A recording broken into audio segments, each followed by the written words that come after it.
Alright, what's going on? It's Nate and I'm back with another video. Today I'm talking about your perception about your imagination. So since we were little, when we were young little kids, it's always, oh, you're just in your imagination, or oh, you're just imagining things, or, and it's, for whatever reason, it's categorized as a childish activity, right?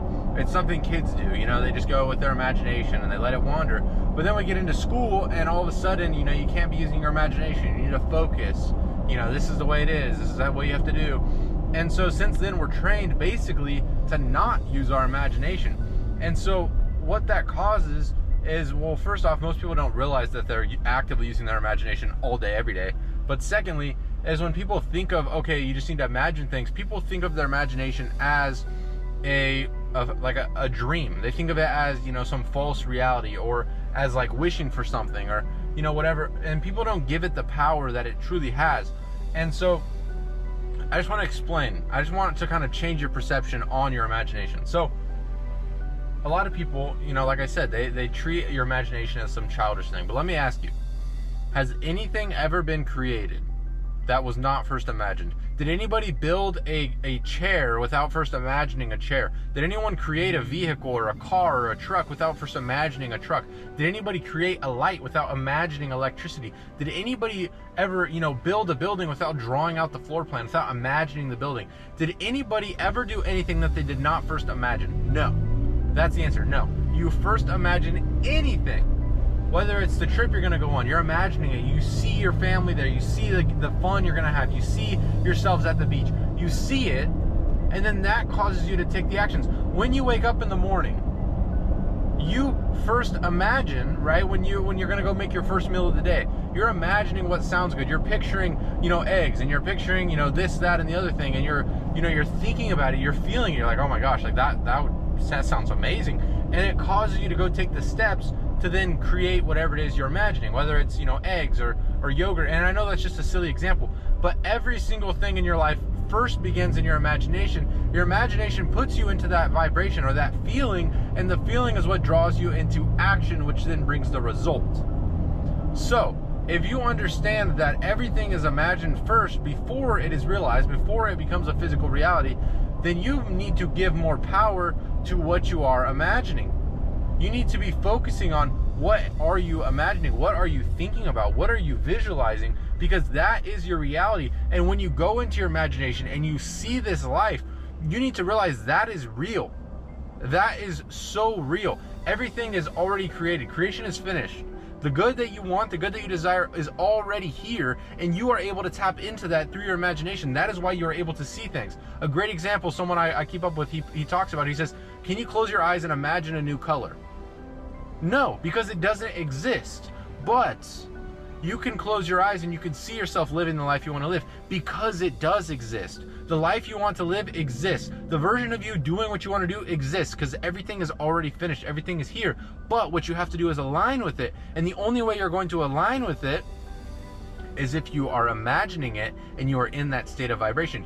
If you are not on the frequency of the good you desire, you cannot attract it.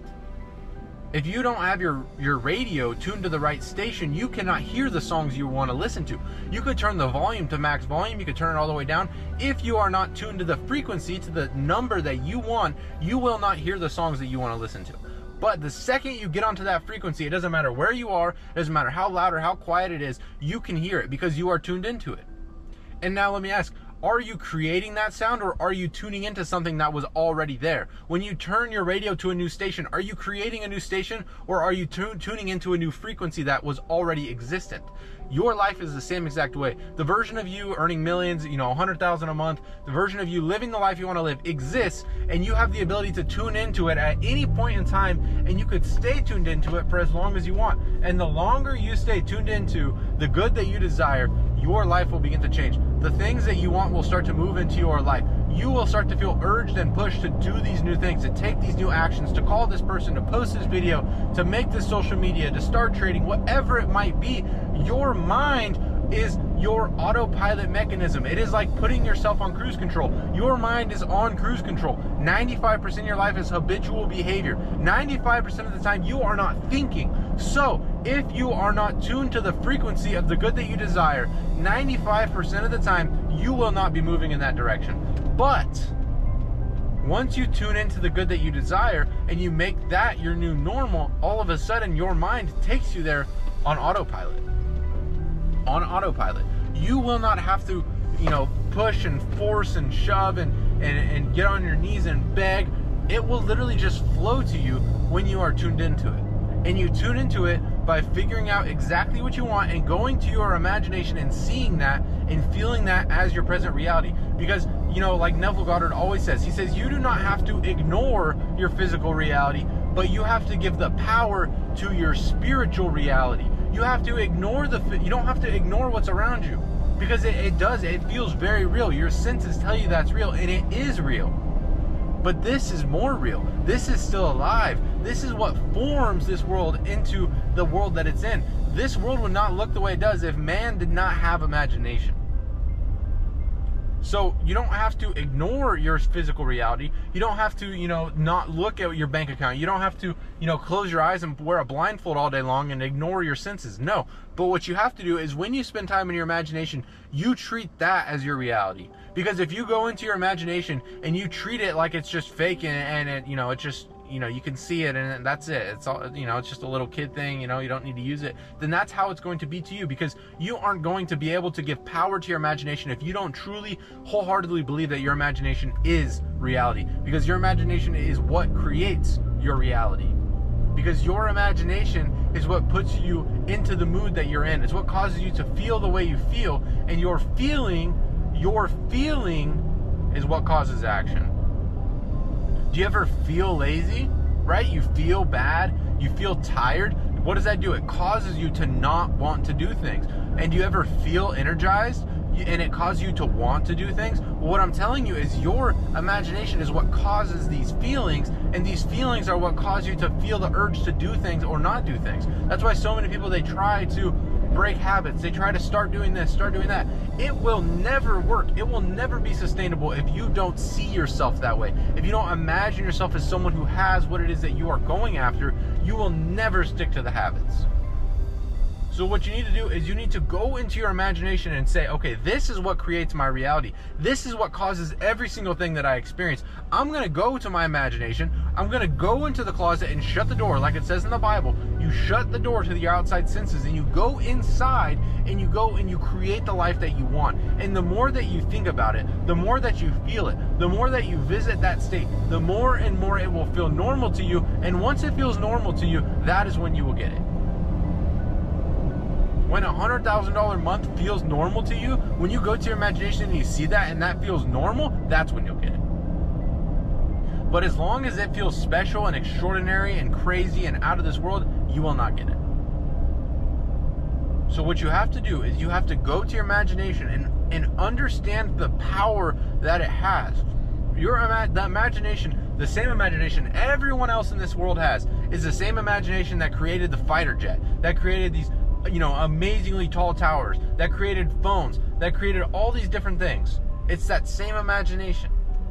And you have the same one that all these people had. Some people are able to, they use it more, right? They practice it more, they focus on it more. But it doesn't mean that you don't have that same ability. But it's like a muscle. Your imagination is like a muscle. If you are not using your imagination, it will be idle, right? Just like an arm. If you don't use your arm, if your arm is never used, it will slowly die.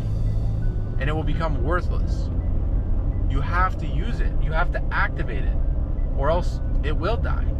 And it's really hard to get it back alive. And guess what kills your imagination? Social media, TikTok, because it fries your attention span. It fries your willpower. And if you don't have willpower, you are not going to be able to hold the image of the good that you desire. You will not be able to. You simply can't. So I just ultimately wanted you guys to get to the point that your imagination is the reality. Your imagination is what creates your life and your circumstance and your results. So when you imagine things, don't think of it as just your imagination. So many people say that it's just your imagination. It's just your imagination. Yeah, well, just your imagination is what creates your life. Your imagination is what creates your reality. So if you're just imagining things, if it's just imagining something bad, you are pulling that into the physical form. You are. So don't treat it as just imagination. All right, I'll catch you guys in the next one.